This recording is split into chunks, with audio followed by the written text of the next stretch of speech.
안녕하세요. 책한민국입니다. 오늘 소개할 책은 행복도 선택이다. 지은이는 아주대 심리학과 명예교수 이민규, 출판사는 던한 콘텐츠 그룹입니다. 책값은 13,000원, 253쪽, 초판 일쇄는 2012년 10월 23일입니다. 본문을 읽겠습니다. 무슨 일을 하건 성공하고 행복한 사람들에게는 한 가지 공통점이 있다. 하나같이 긍정적이라는 것이다. 그들 역시 문제가 없는 것은 아니다. 하지만 그들은 어떤 상황에서든 긍정적인 점을 찾아낸다. 불행한 일을 반복해서 겪는 사람들은 대개 그 이유를 외부 환경에서 찾는다. 그러나 비슷한 상처를 입고도 더 행복한 삶을 살고 같은 일을 하면서도 남다른 성과를 내는 사람이 주변에 한 명이라도 있다면 생각을 바꿔야 한다. 행복과 불행은 우리가 마음대로 할 수 없는 외부 환경이 아니라 환경에 대한 우리들의 반응에 달려있기 때문이다.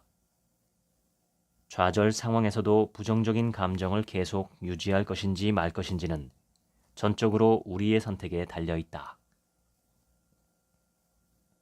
과거에 겪은 어떤 사건으로 인해 심한 마음의 상처를 입을 수는 있다. 하지만 우리 스스로가 과거의 희생자가 되기로 선택하지 않는 한 우리는 더 이상 과거의 희생자가 아니다. 불행한 과거는 지울 수도 없고 바꿀 수도 없다. 하지만 과거의 희생자로 남아있을지 아닐지의 여부는 얼마든지 우리 자신이 선택할 수 있다. 고통은 불가피하지만 불행은 선택이다. 우리가 아무리 많은 것을 갖고 있더라도 가진 것을 외면하고 부족한 부분에만 초점을 맞춘다면 결코 만족할 수 없다. 부정적인 느낌이 드는 것은 부정적인 것에 초점을 맞추기 때문이며 부정적인 것에 초점을 맞춘다는 것은 부정적인 생각을 선택하기 때문이다. 날씨가 우리의 기분에 영향을 미친다면 날씨가 안 좋은 날에는 모든 사람의 기분이 똑같이 엉망이 되어야 한다. 하지만 비가 내리는 것을 보고 우울해진다면 그건 비 때문이 아니다. 우리가 비를 보고 우울한 생각을 하기 때문이다. 부정적인 감정에서 벗어나는 것은 간단하다. 부정적으로 생각하기를 멈추고 긍정적으로 생각하기를 선택하면 된다. 불행이 선택이라면 행복도 선택이다. 행복하기를 선택하건 불행하기를 선택하건 선택에 대한 책임은 전적으로 우리 자신에게 있다. 우리가 긍정적으로 생각하기를 선택한다면 우리의 행동이 달라질 것이고 행동이 달라지면 세상의 반응도 달라질 것이다. 말이 씨가 된다는 속담이 있다. 평소에 사용하는 말이 우리의 인생을 결정한다. 한 연구에 따르면 미국 교도소에 폭력 혐의로 수감된 재소자들 대부분이 감정을 표현하는 어휘력에 문제가 있다고 한다. 감정과 관련된 그들의 어휘력은 매우 한정되어 있고 평소에 사용하는 단어도 대부분 매우 난폭한 단어들이라고 한다. 예를 들어 길을 가다 누군가와 부딪혔다고 하자. 보통 사람들은 죄송합니다라고 먼저 말할 것이며 기분이 좀 언짢은 경우에는 조심 좀 하시죠 정도에 그칠 것이다. 하지만 재소자들은 완전히 다른 태도를 보인다. 뭐야 이거 날 쳤어? 정말 열 제대로 받네. 너 한번 죽어볼래? 하며 덤빈다는 것이다. 말을 입 밖으로 내뱉는 순간 그 말은 다시 자신의 귀를 통해 뇌로 전달된다. 이 말을 들은 뇌는 열받는데 왜 더 화를 내지 않느냐고 우리 몸에 호통을 친다. 그로 인해 더 열을 받게 되고 점점 더 격분하게 된다. 운명을 바꾸고 싶다면 자신이 사용하는 말을 신중하게 선택해야 한다. 1932년 미국에서 180명의 젊은 여성들이 수녀로 첫 발을 내디뎠다. 그 감격적인 순간에 그들은 자신의 삶을 소개하는 간증문을 썼다.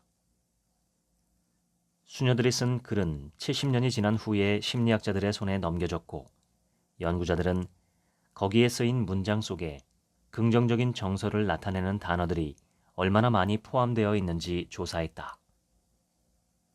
어떤 수녀들은 매우 행복한, 정말로 기쁨과 같은 긍정적인 단어를 매우 많이 기재한 반면 어떤 수녀들은 이런 긍정적인 단어를 거의 쓰지 않았다.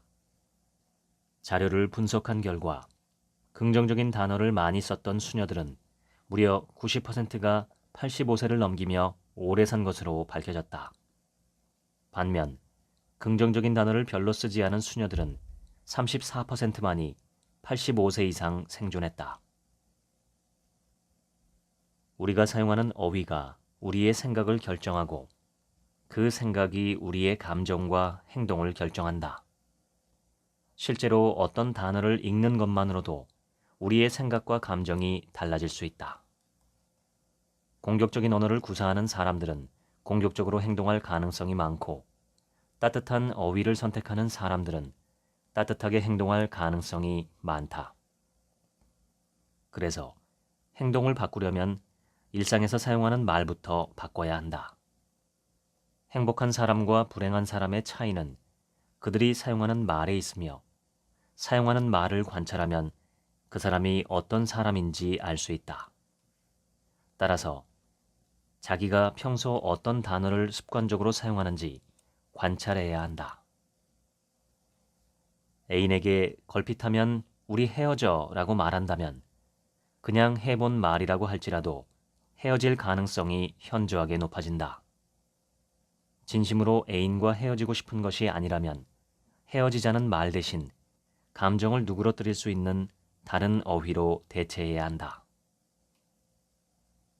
절대로 죽어버리겠다라는 말을 입 밖으로 꺼내면 안 된다. 실제로 너무나 많은 사람들이 그 한마디 말로 자신을 죽음으로 몰아갔기 때문이다.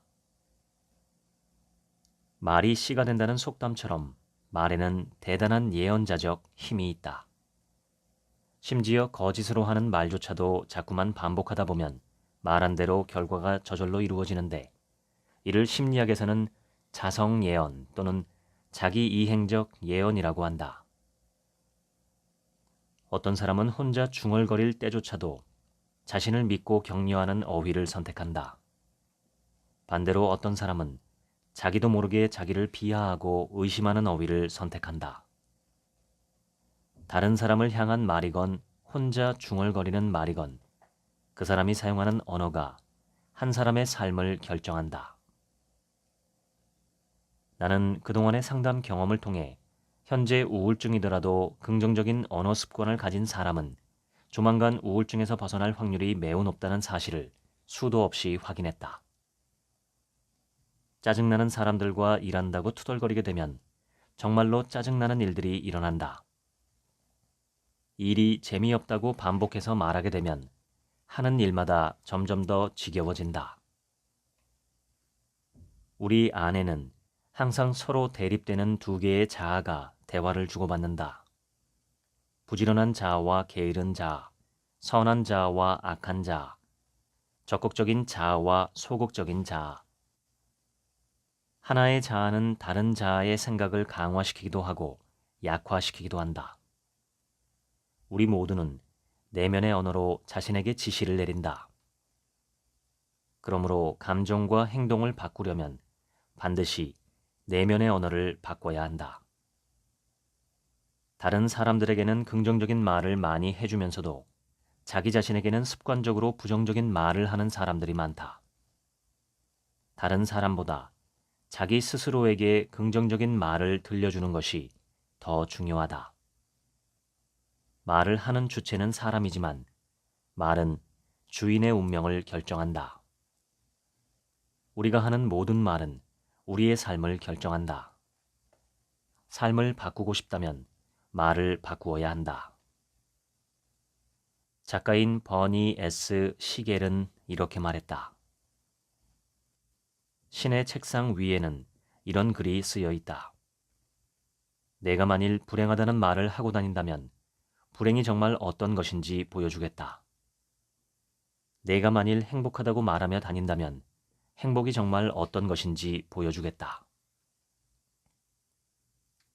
1825년 러시아 알렉산드로 1세가 죽은 뒤에 니콜라이 1세가 즉위하자마자 데카브리스트, 즉 12월 당원들이 러시아의 근대화를 요구하며 반란을 일으켰다.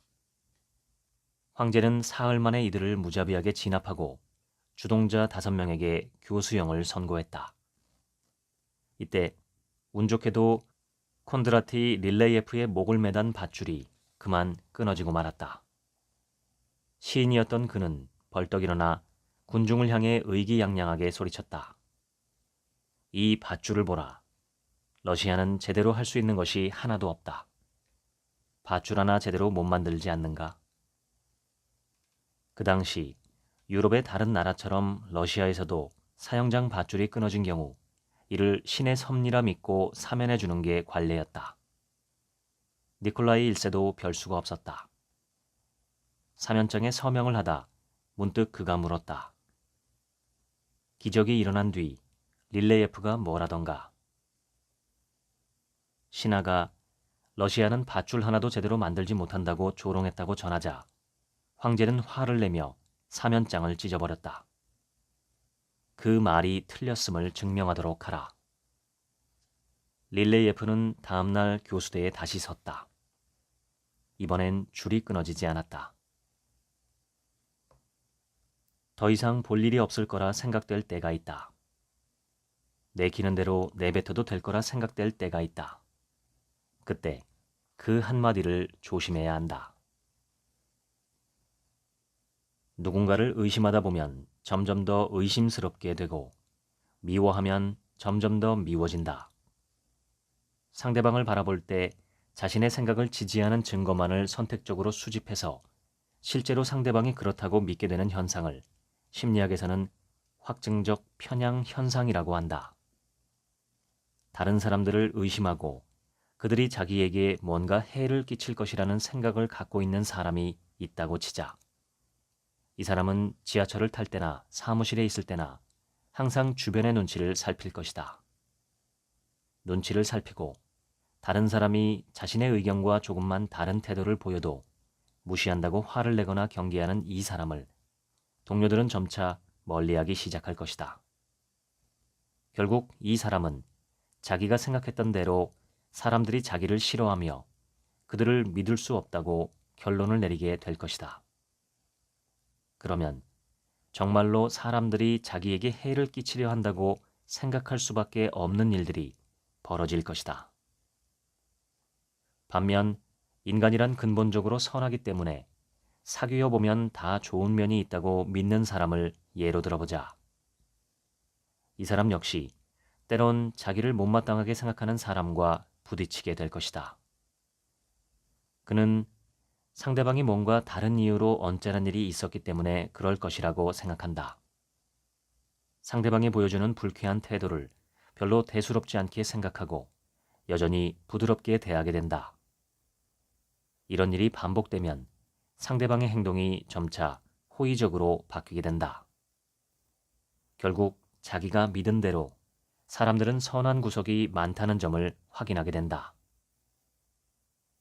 이처럼 사람들을 믿지 못하고 싫어하게 되면 자연스럽게 사람들과 멀어지는 자신을 보게 될 것이고 사람들은 기본적으로 착하다고 생각하는 사람은 좋은 사람들로 둘러싸여 있는 자신을 발견하게 될 것이다. 중학 시절 말다툼에 대한 사과를 받아주지 않은 데 상처를 입은 20대 여성이 6년 만에 친구를 찾아가 흉기를 휘둘러 살인 미수 혐의로 구속된 사건이 있었다. 중학교 때의 일을 곱씹고 곱씹으며 6년 동안이나 우울증에 시달렸던 그녀는 대학 입시 실패와 우울증 등 모든 게 그 친구 때문에 생긴 것 같아서 그런 일을 저질렀다고 말했다. 상담을 하다 보면 기분 좋은 일들은 금방 잊어버리면서도 한순간의 불쾌한 말은 몇 년이 지나도록 곱씹어 생각하기 때문에 우울증에서 벗어나지 못하는 사람들을 의외로 많이 만난다. 사랑하는 사람과 헤어졌다고 해서, 시험이나 사업에 실패했다고 해서, 또 실직자라고 해서 모두가 절망하는 것은 아니다. 누가 봐도 좌절할 수밖에 없는 상황에서도 행복하게 살아가는 사람이 있다.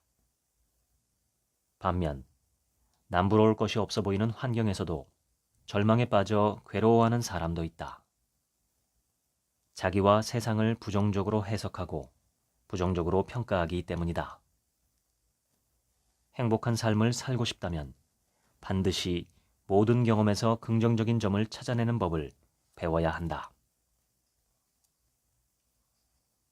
남의 떡이 더 커 보인다라는 우리 속담이나 남의 잔디가 더 푸르러 보인다는 서양 속담은 모두 남의 처지가 더 좋아 보이는 사람들의 마음을 가리키는 말이다.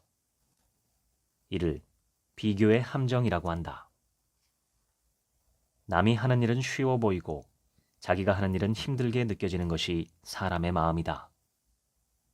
같은 일이라도 자신에게 일어난 일을 더 중요하게 생각하며 남의 큰 고통보다 자신의 사소한 괴로움에 더 민감한 것이 인지상정이다. 이처럼 자기가 하는 일에 대해서는 더 힘들다고 과대평가하면서 다른 사람들이 하는 일이나 노력을 과소평가하는 현상을 자기중심적 편파라고 한다. 남의 연병이 내 곱불만 못하다는 속담이 있다. 남의 큰 재난보다 자기의 사소한 괴로움을 더 절박하게 느끼는 것이 인간의 본성이다. 남의 짐은 가벼워 보이게 마련이다. 행복심리학자 소니아 루버머스키는 잘못된 비교가 불행의 씨앗이 될 수 있음을 실험으로 검증했다. 그녀는 스스로 행복하다는 사람과 불행하다는 사람들에게 철자풀이 과제를 부여했다. 그리고 그 결과를 다른 참가자들의 결과와 함께 알려주었다. 행복한 사람이든 불행한 사람이든 좋은 점수를 받으면 모두 기분이 좋다고 했다. 하지만 다른 사람들의 점수를 알고 난 다음에 보여준 두 집단의 태도는 완전히 달랐다. 행복한 사람들은 다른 사람들의 점수가 자기보다 더 좋든 나쁘든 자신의 점수에 만족했다. 그러나 불행한 사람들은 다른 사람들의 점수에 의해 기분이 현저히 달라졌다. 다른 사람들의 점수가 자신보다 더 못하면 매우 좋아했지만 다른 사람들의 점수가 자신보다 더 높다는 것을 알고 나면 자신을 과소평가하고 금방 침체된 기분과 불쾌한 반응을 보였다. 이 실험에서 우리가 얻을 수 있는 교훈은 이것이다. 비교의 함정에서 벗어나지 못하면 평생 불행하게 살 가능성이 많다. 유감스럽게도 너무나 많은 사람들이 자신에게 부족한 것을 생각하고 그것을 갈망하며 평생을 보낸다. 자신에 비하면 다른 사람들의 문제는 아무것도 아니라며 자기의 불행을 과장하며 살아간다. 갖고 있지 않는 것만 아쉬워하며 갖고 있는 것에 감사하지 못하는 사람은 결코 행복할 수 없다. 왜냐하면 갖고 있는 것에 대한 불만이 크면 클수록 행복은 점점 더 멀어지기 때문이다. 법정 스님은 생전에 이렇게 말했다. 행복의 비결은 필요한 것을 얼마나 갖고 있는가가 아니라 불필요한 것에서 얼마나 자유로워져 있는가에 있다. 어떤 상황에서도 위에 견주면 모자라고 아래에 견주면 남는다. 일체유심조라는 말이 있듯이 행복을 찾는 오묘한 방법은 언제나 내 안에 있다. 긍정심리학의 최고권위자 마틴 셀리그만 박사는 어느 날 메트로폴리탄 생명보험 회사의 사장으로부터 한 가지 부탁을 받았다. 유능한 세일즈맨을 선발할 수 있는 방법을 찾아달라는 것이었다. 매년 6만 명 정도의 지원자 중에서 5천 명 정도의 신입사원을 선발하는데 무려 절반 이상이 1년 이내에 회사를 그만둔다고 했다. 그리고 4년이 지나면 80%가 중도 탈락하기 때문에 매년 7,500만 달러 정도의 비용이 허비된다는 것이다. 셀리그만은 직원들을 체계적으로 관찰하기 시작했다. 관찰 결과 성공한 세일즈맨과 실패한 세일즈맨들 간에는 결정적인 차이가 한 가지 있었다. 성공한 직원들은 낙관적이었으며 실패하는 사람들은 비관적이었다. 특히 고객들에게 보험 가입을 권유했다가 거절당했을 때의 태도가 완전히 달랐다.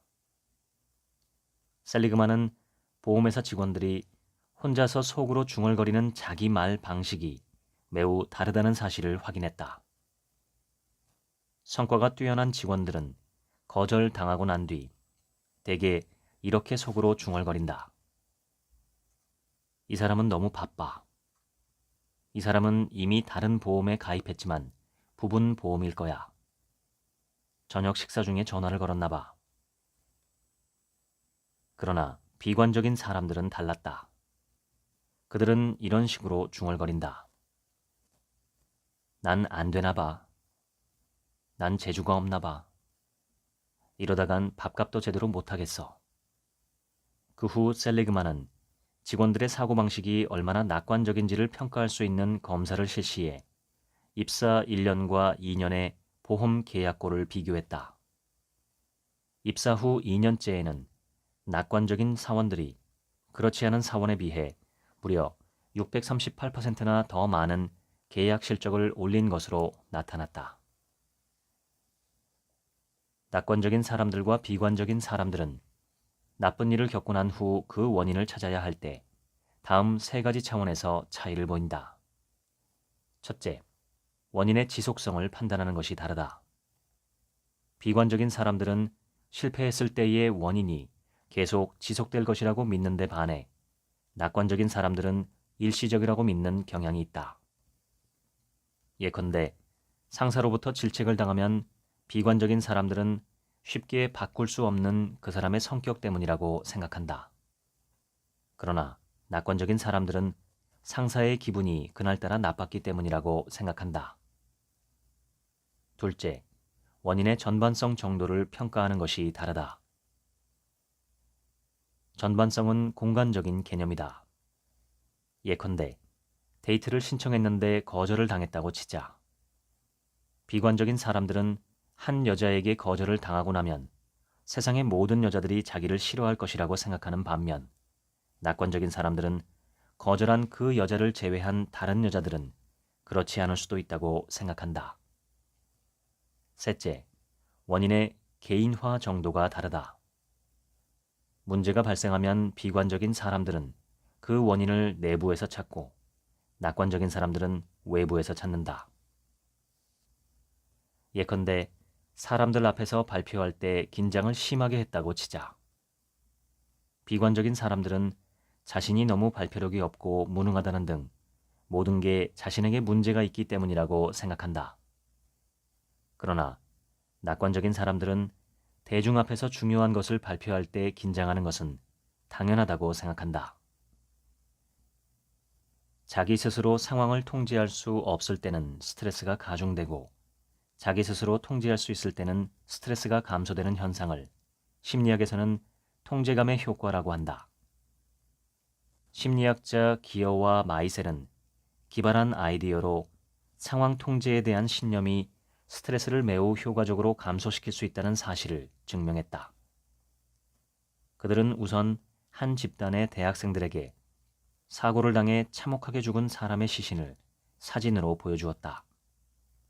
그러고는 그것을 더 이상 보고 싶지 않으면 언제든지 버튼을 눌러 실험을 중단할 수 있다고 말해주었다. 다른 집단에게는 실험에 참여하기로 동의했기 때문에 실험이 끝날 때까지 의무적으로 그 사진들을 봐야 한다고 말해주었다. 두 집단이 사진을 보는 동안 피부 전기 저항 등을 측정해 그들이 받는 스트레스 정도를 검사했다. 결과는 상반된 모습으로 나타났다.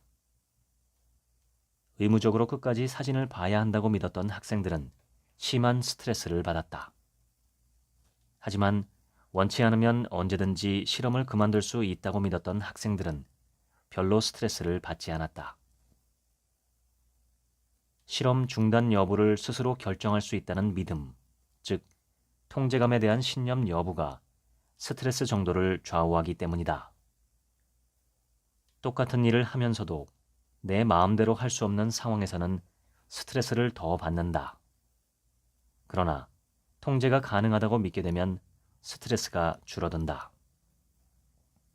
심지어는 쥐 같은 동물의 경우도 상황에 대한 통제감을 갖게 되면 스트레스를 적게 받을 뿐 아니라 암에 대한 저항력도 높아진다는 연구 결과가 있다. 심리학자 엘렌 랭거와 주디스 로디는 양로원의 노인들을 대상으로 자기의 일을 스스로 선택하고 결정하는 통제감이 노인들의 수명에 미치는 영향을 실험으로 확인했다. 한 조건의 노인들에게는 그들이 원하는 것을 스스로 결정하게 했다. 원하는 음식을 만들어 먹을 수도 있고 원하는 영화를 골라서 볼 수도 있으며 키우고 싶은 화초가 있으면 키울 수도 있게 했다.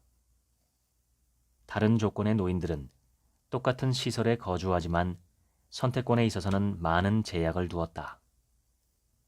정해진 메뉴의 식사를 해야 하며 영화 관람도 정해진 날에 직원들이 선정한 것만 보게 했다. 화초 관리도 간호사가 해주었다. 18개월 동안 관찰한 결과 스스로 선택하고 자기 삶을 통제했던 노인들은 그렇지 못한 노인들에 비해 훨씬 더 행복하고 건강한 상태로 살아가고 있었다. 뿐만 아니라 생존자도 훨씬 많은 것으로 나타났다. 스스로 선택하고 결정할 수 있었던 집단의 경우 18개월 후 사망자는 15%에 불과했다. 그러나 통제력을 행사하지 못하고 직원들의 보호만 받고 살았던 집단의 경우 전체 인원의 30%가 사망해 실험 집단 사망자의 2배나 되었다. 우리는 어떤 상황이 우리를 불행하게 만든다고 믿지만 사실은 그렇지 않다. 어떤 사람 때문에 화가 난다면 그건 그 일에 대한 내 생각 때문이다. 시도 때도 없이 화를 내는 사람들이 있다. 왜 그럴까? 화를 낼 수밖에 없는 이유를 찾아내 화내기를 선택했기 때문이다. 화내는 버릇을 고치고 싶다면 화를 낼 수밖에 없는 이유를 찾는 대신 화를 내지 말아야 할 이유를 찾아야 한다. 그리고 화를 내지 않기를 선택하면 된다. 모든 것은 자신이 선택하는 것이다. 옷 입는 순서, 인사를 할 것인지 무시할지, 이 책을 계속 읽을지 말지를 선택할 수 있다. 우리는 자신의 정신세계도 통제할 수 있다. 내 머릿속의 생각을 선택하는 데는 어느 누구의 도움도 필요 없다. 모든 것은 우리 자신의 선택에 달려 있다. 사장이 아무리 흥분한다고 해도 그에 대한 반응을 선택하는 것은 우리의 몫이다. 자신의 삶을 끝까지 책임지고 싶다면 자신의 행동과 생각을 스스로 선택해야 한다.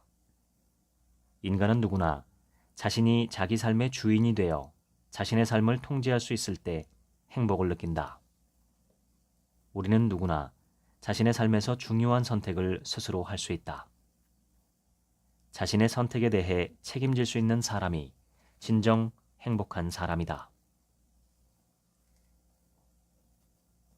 사람들이 뭔가를 주고받는 모습을 잘 살펴보면 2가지 유형이 관찰된다. 어떤 사람은 주로 먼저 주고 나중에 받는다. 또 어떤 사람은 받고 나서 나중에 준다. 누가 더 성공할 가능성이 클까? 먼저 주면 결과적으로 손해를 볼 것이라고 생각하기가 쉽다.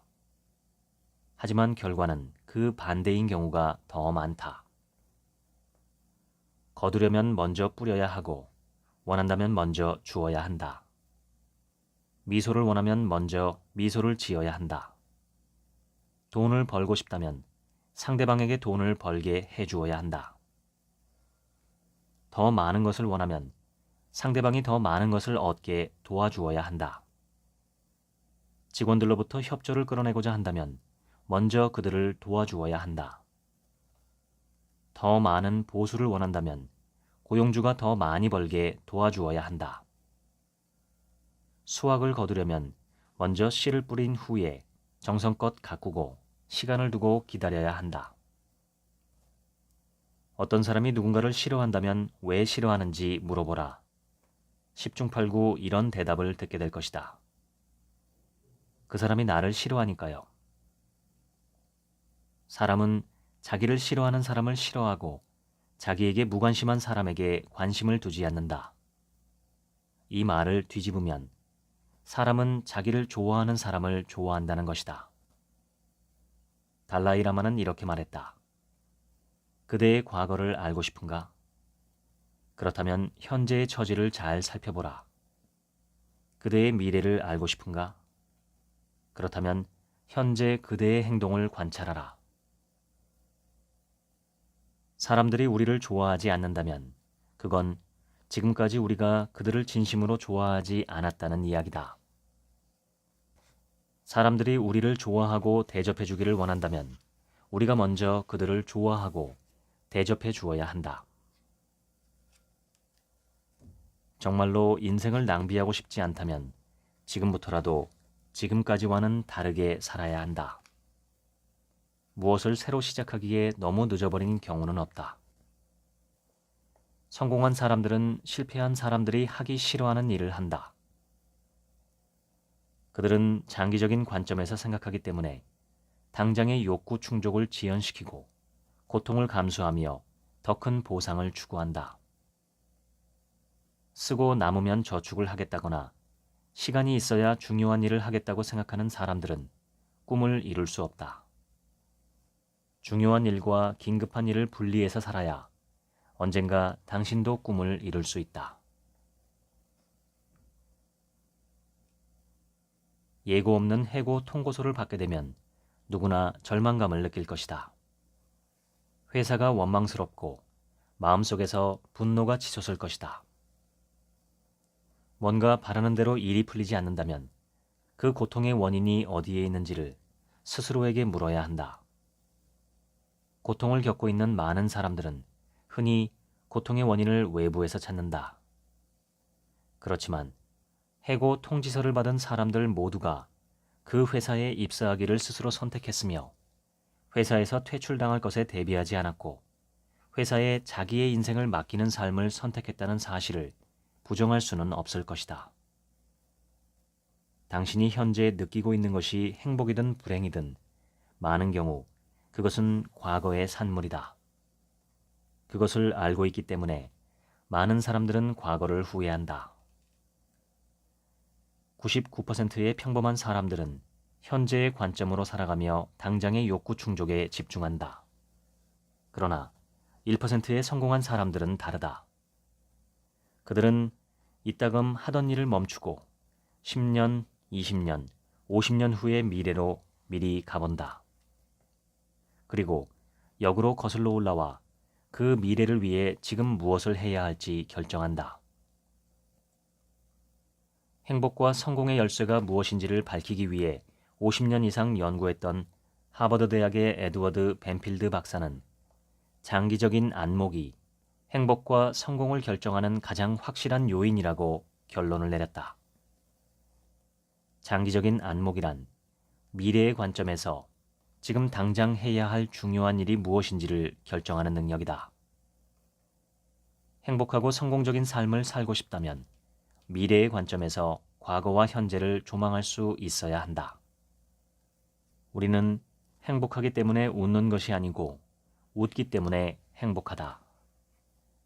행복도 하나의 선택이며 그 가운데 가장 잘 알려지고 가장 오래된 방법은 미소를 짓는 것이다. 어떤 동료가 좋으세요? 모 백화점 남녀 직원들을 대상으로 조사한 설문 내용이다. 조사 결과 남자 직원들이 좋아하는 여자 직원은 밝은 미소를 지닌 사람이 1위를 차지했다. 여자 직원들을 대상으로 조사한 결과 역시 재치와 유머가 있는 남자가 상위 순위에 선정되었다. 인간과 가장 가까운 친척인 침팬지도 인간처럼 웃거나 미소를 짓지는 못한다. 인간의 경우는 신체의 어느 부위보다도 손과 얼굴을 관장하는 대뇌 체감각 피질이 넓다.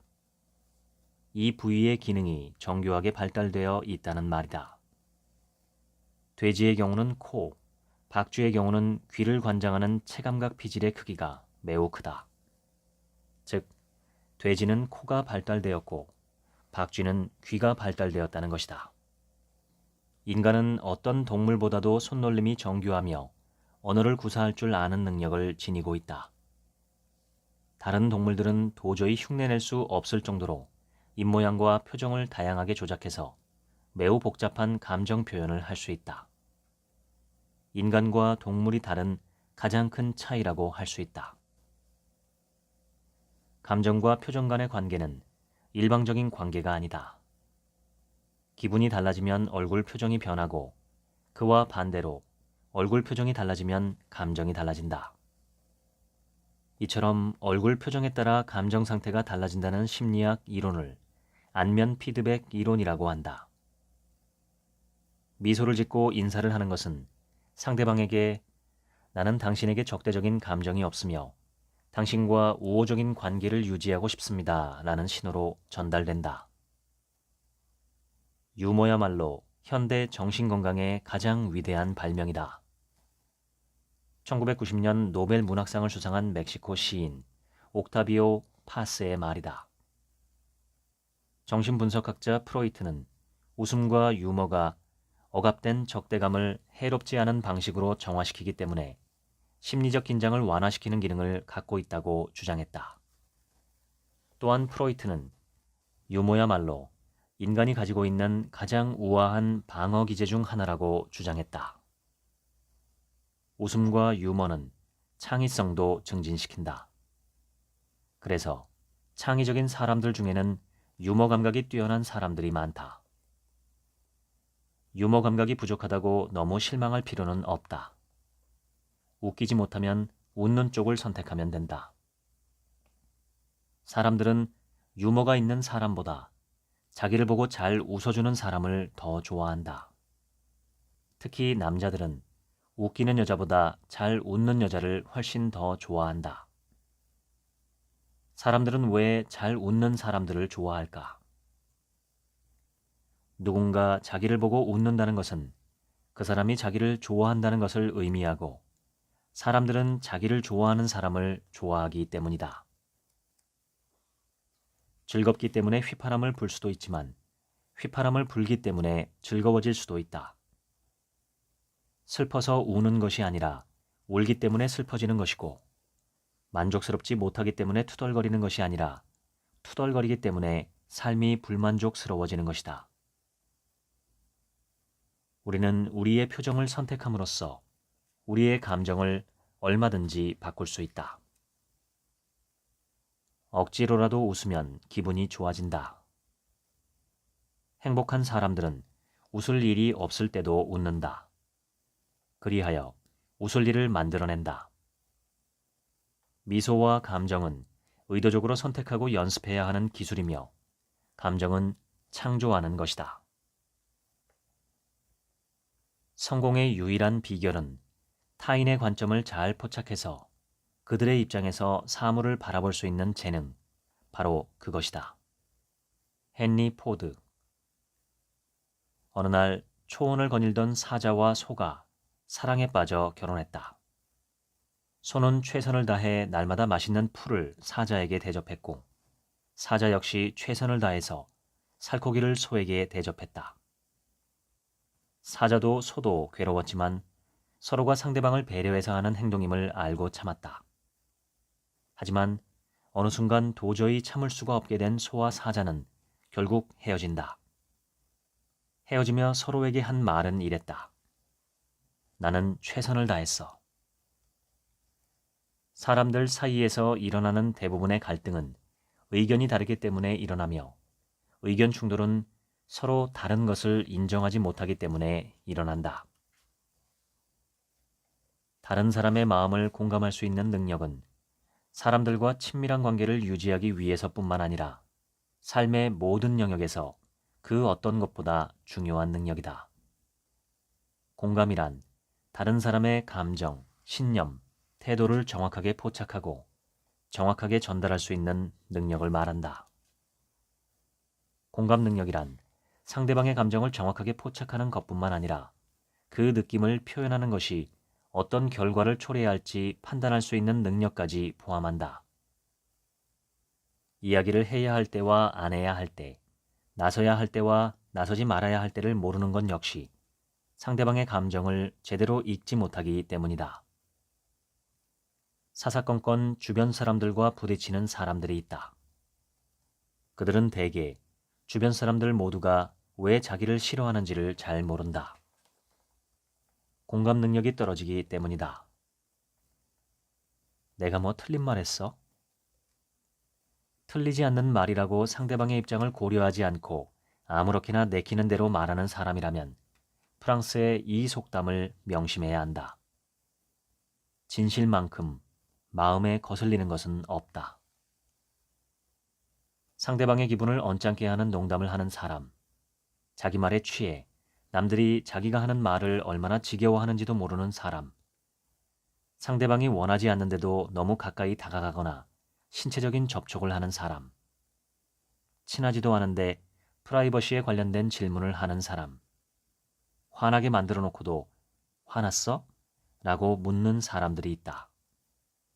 이 모두 공감 능력이 부족하기 때문이다. 누군가와 친하게 지내고 싶다면 그가 좋아하는 일을 해주어야 한다. 그러나 훨씬 더 중요한 것이 있다.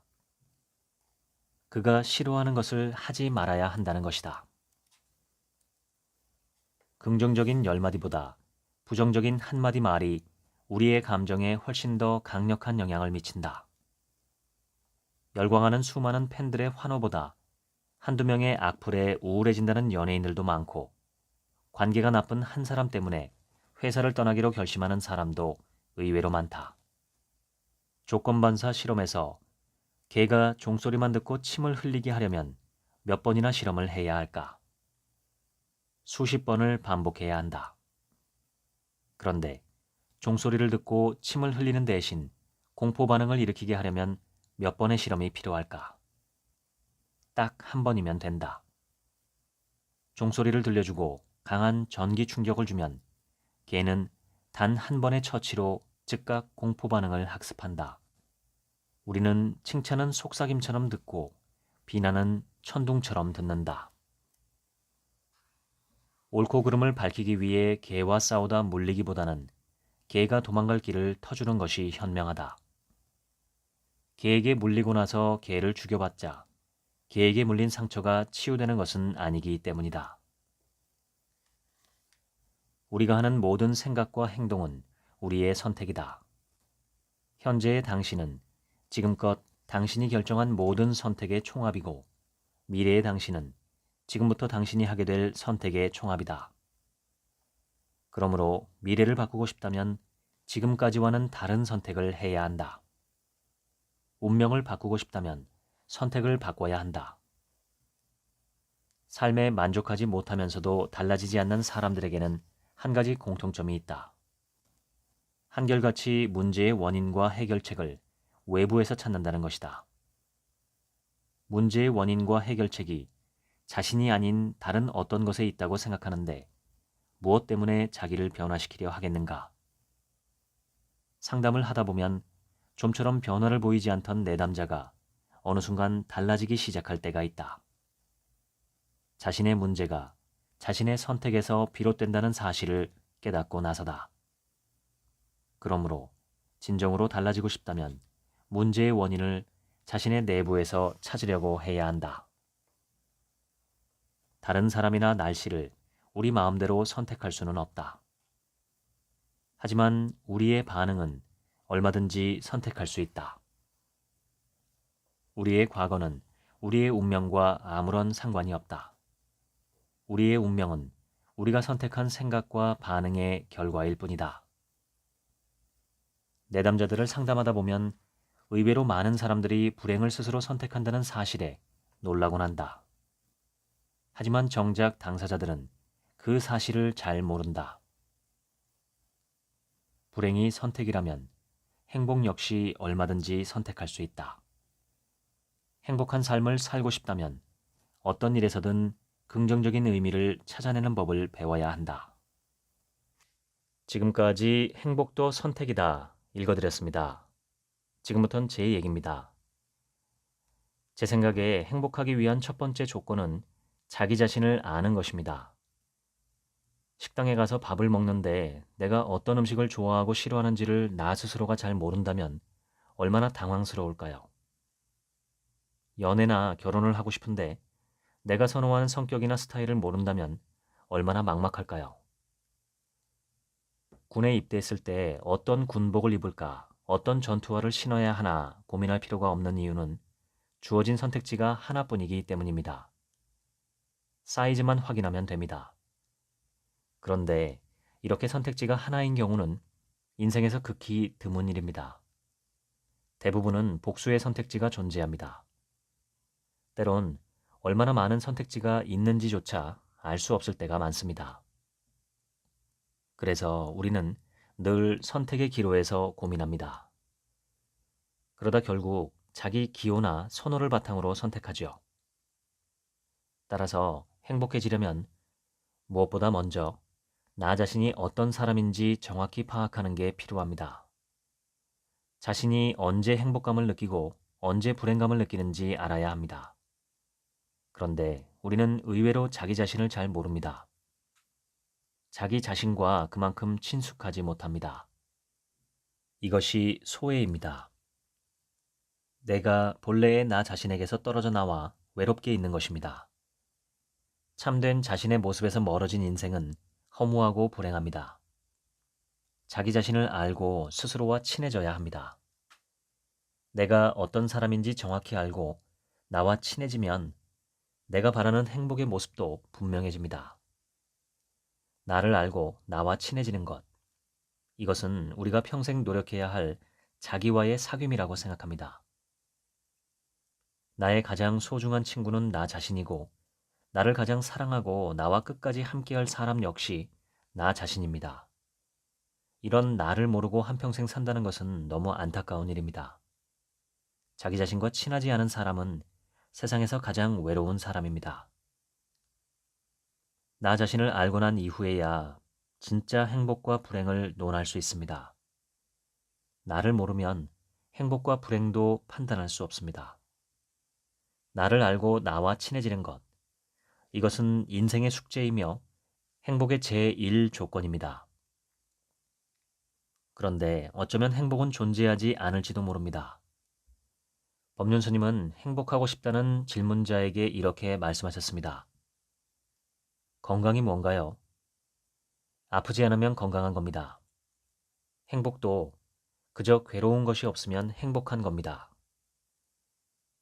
저는 이 말에 동의합니다. 그런데 괴로움이라는 것은 행복과 마찬가지로 실체가 없는 것일지도 모릅니다. 내가 누구만큼 돈을 갖고 있지 않아서 괴롭고, 누구처럼 예쁘고 젊고 잘생기고 똑똑하지 않아서 괴롭고, 누구처럼 부모나 자식이 훌륭한 사람이 아니어서 괴롭고, 가족이나 친구, 직장 상사가 나를 못살게 굴어서 괴롭고 등등 사람들이 괴로워하는 이유 대부분은 내가 타인보다 잘난 사람이면 좋겠는데 그러지 못하다는 것, 또는 이러이러한 것을 바라는 내 희망사항이 이루어지지 않았다는 것입니다. 남보다 잘난 사람이고 싶다. 그리고 이 일은 이렇게, 저 일은 저렇게 되었으면 좋겠다 하는 욕구들이 존재하고 그 욕구가 채워지지 않을 때 우리는 불행함이나 괴로움을 느낍니다.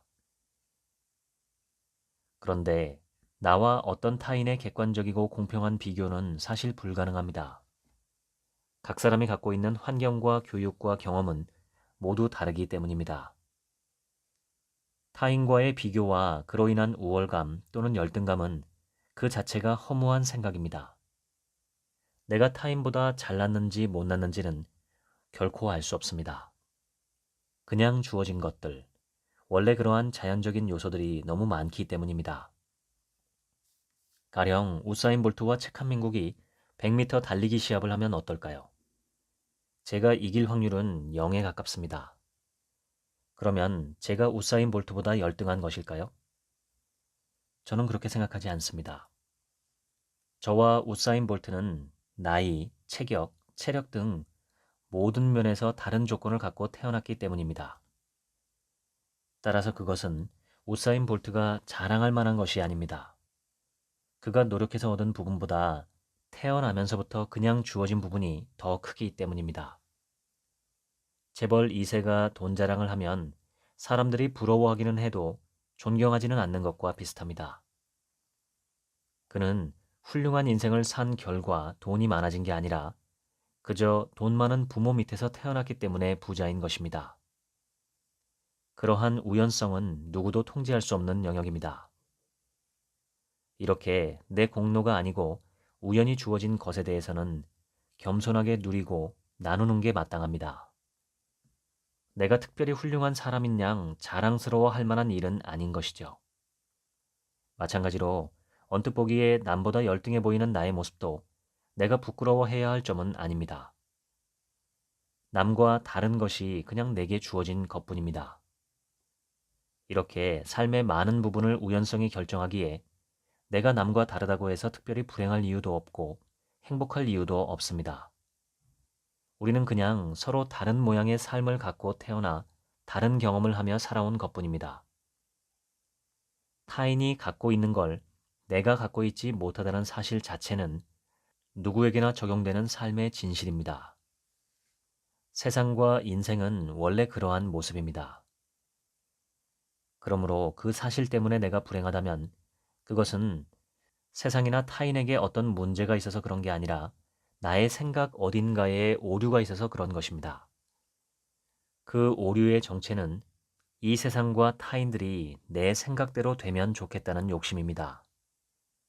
그런데 세상과 타인은 절대 내 뜻대로 되지 않습니다. 내 몸과 내 마음도 내 뜻대로 되지 않을 때가 많지 않나요? 하물며 나 아닌 모든 존재들을 내 뜻대로 좌지우지할 수는 없습니다. 그러므로 행복의 첫 번째 요건은 나 자신을 아는 것이고 두 번째는 세상이 내 뜻대로 되지는 않는 게 정상이라는 점을 깨닫는 것입니다. 그러면 삶을 수용할 수 있고 스트레스를 받지 않으며 괴롭지 않습니다. 행복의 마지막 요소는 감사하는 마음 또는 만족할 줄 아는 마음입니다. 지족, 즉 족한 줄 안다는 것입니다. 우리는 족한 줄 모를 때가 많습니다. 족하지 않은 상태, 즉 부족한 마음의 상태를 안고 살아갑니다.